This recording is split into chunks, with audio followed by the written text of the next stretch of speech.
नमस्कार दोस्तों, स्वागत है आपका अपने यूट्यूब चैनल ऐसा स्टडी पर। दोस्तों बात करते हैं सेकंड टेस्ट पर, भारत का संवैधानिक विकास। इसका दोस्तों एक टेस्ट हमारे चैनल पर पहले अपलोड कर दिया गया है। रोजाना आपको एक टेस्ट उपलब्ध होगा दोस्तों। चाहे आप भारत का कोई भी एग्जाम दे रहे हो, प्रत्येक एग्जाम में आपको डायरेक्ट क्वेश्चन इन टेस्ट देखने को मिलेंगे। एनसीईआरटी की क्लास 6 से 12 तक की बुक के मोस्ट इंपॉर्टेंट क्वेश्चन जो भी बन रहे हैं, वो सभी क्वेश्चन आपके सामने हम टेस्ट के माध्यम से प्रस्तुत करेंगे। तो दोस्तों चैनल को सब्सक्राइब कर दे और बेल आइकन को जरूर दबाएं ताकि आने वाले सभी वीडियो आप तक तुरंत पहुंच के और आपकी तैयारी अच्छे से चलती रहे। तो दोस्तों चलते हैं आज के टेस्ट पर। आज का फर्स्ट क्वेश्चन आपके सामने, भारतीय संविधान के निर्माण हेतु भारतीय संविधान सभा के कुल कितने अधिवेशन आयोजित किए गए थे? ऑप्शन है 7, 9, 11 या 15। भारतीय संविधान सभा ने भारत का संविधान निर्माण करने के लिए कुल 11 अधिवेशन किए थे। ऑप्शन नंबर सी आपका राइट आंसर हो जाएगा। भारतीय संविधान के निर्माण में संविधान सभा को 2 वर्ष 11 माह 18 दिन का समय लगा था और इस दौरान इसके कुल 11 अधिवेशन यानी कुल अवधि 165 दिन की आयोजित किए गए थे। संविधान निर्माण पर कुल 64 लाख रुपए का खर्च आया था। दोस्तों चलते हैं नेक्स्ट क्वेश्चन पर।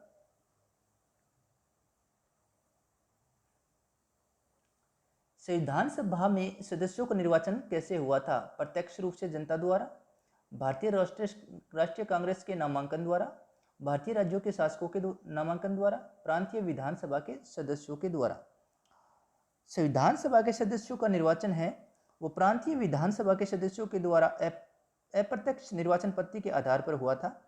सामान्यतः 10 लाख की जनसंख्या पर एक प्रतिनिधि संविधान सभा के लिए चुना गया था। स्थानों का आवंटन प्रत्येक प्रांत में उनकी जनसंख्या के आधार पर किया गया था। तो ऑप्शन नंबर डी आपका राइट आंसर हो जाएगा। नेक्स्ट क्वेश्चन आपके सामने, संविधान सभा के कानूनी सलाहकार कौन थे?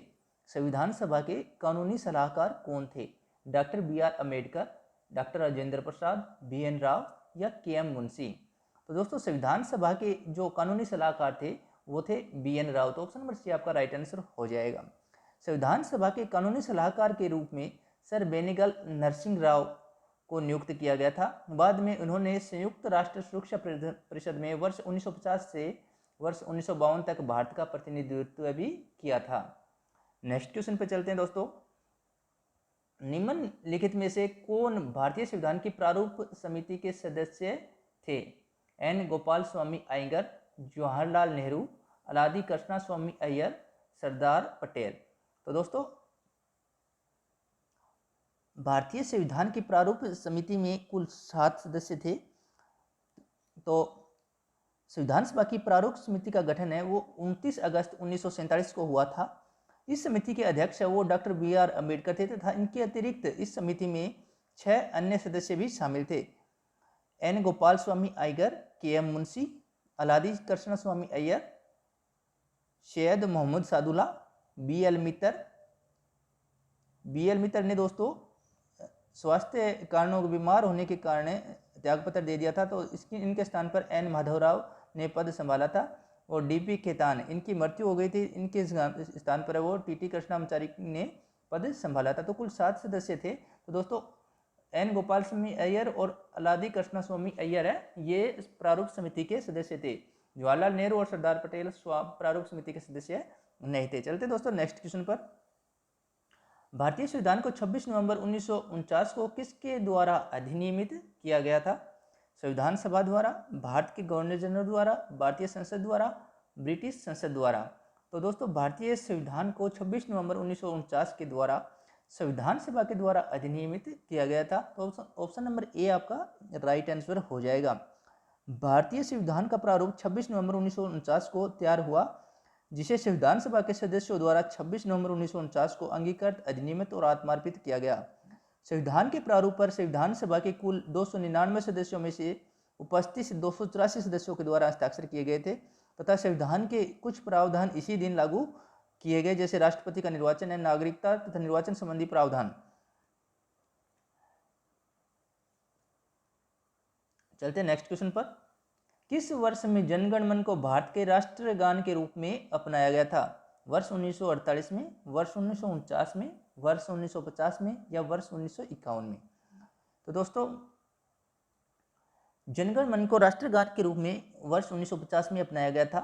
जनगण मन की रचना रविंद्रनाथ टैगोर के द्वारा वर्ष 1911 में की गई थी। इसे संविधान सभा द्वारा राष्ट्रगान के रूप में 24 जनवरी 1950 को अपनाया गया। राष्ट्रगान के गायन का समय 52 सेकंड होता है। जनगण मन को पहली बार वर्ष 1911 में भारतीय राष्ट्रीय कांग्रेस के कलकत्ता अधिवेशन में गाया गया था, जिसकी अध्यक्षता विश्व नारायण धर ने की थी। नेक्स्ट क्वेश्चन आपके सामने, निम्नलिखित में से संघ संविधान समिति का अध्यक्ष कौन था? डॉक्टर BR अम्बेडकर, आचार्य JB कृपलानी, जवाहरलाल नेहरू या अलादी कृष्णा स्वामी अय्यर। तो दोस्तों संघ संविधान समिति के जो अध्यक्ष थे वो जवाहरलाल नेहरू थे। तो ऑप्शन नंबर सी आपका राइट आंसर हो जाएगा। संघ संविधान समिति के अध्यक्ष जवाहरलाल नेहरू एवं मूल अधिकारों की उप समिति के अध्यक्ष थे वो थे JB Kripalani. Doctor BR Ambedkar थे वो प्रारूप समिति के अध्यक्ष थे, तथा अलादी कृष्णा स्वामी अय्यर है वो प्रारूप समिति के सदस्य थे। नेक्स्ट क्वेश्चन आपके सामने, संविधान को 26 जनवरी के दिन लागू करने का निर्णय इसलिए किया गया क्योंकि कांग्रेस ने इस तिथि को वर्ष 1930 में स्वतंत्रता दिवस के रूप में मनाया था। इस तिथि को वर्ष 1942 में भारत छोड़ो आंदोलन प्रारंभ किया गया था। यह एक शुभ दिन था या उपयुक्त में से कोई नहीं। तो ऑप्शन नंबर ए आपका राइट आंसर हो जाएगा। भारतीय राष्ट्रीय कांग्रेस ने के लाहौर अधिवेशन में 31 दिसंबर 1929 में पूर्ण स्वराज्य की घोषणा की गई तथा 26 जनवरी को प्रतिवर्ष स्वतंत्र दिवस मनाए जाने का संकल्प लिया गया था। इस अधिवेशन की अध्यक्षता जवाहरलाल नेहरू के द्वारा की गई थी। तो दोस्तों मिलते हैं नेक्स्ट वीडियो में, तब तक दोस्तों चैनल को सब्सक्राइब कर दें और बेल आइकन को जरूर बता कि आने वाले सभी वीडियो आप तुरंत पहुंच के और आपकी तैयारी अच्छे से चलती रहे। धन्यवाद दोस्तों, जय हिंद।